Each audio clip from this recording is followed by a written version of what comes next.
នេះជាការប្រើប្រាស់ទៅលើប្រព័ន្ធទូរស័ព្ទក្នុងចន្ទាយន្តប្រភេទ Ascenda Live ករណីទី1គឺនៅពេលដែលយើងចង់ចុចលេខ call តែម្ដង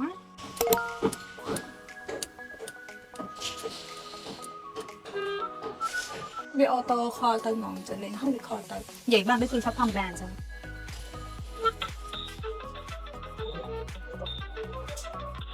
ហៅបងលឺច្បាស់ហ៎ហៅលឺហ៎បងអូខេ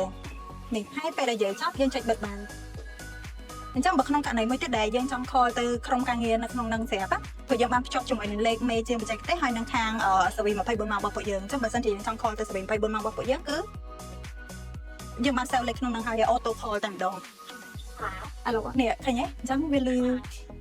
តាក់តងទៅលឺផ្ទាល់ភ្លាមហ្មងហើយមួយទៀតគឺយើងចង់ call ពីខាងក្រៅចូលមកហ្មងអញ្ចឹងយើងចុច call ទៅ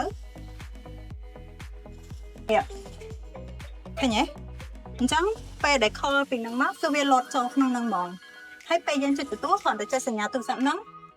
អាឡូ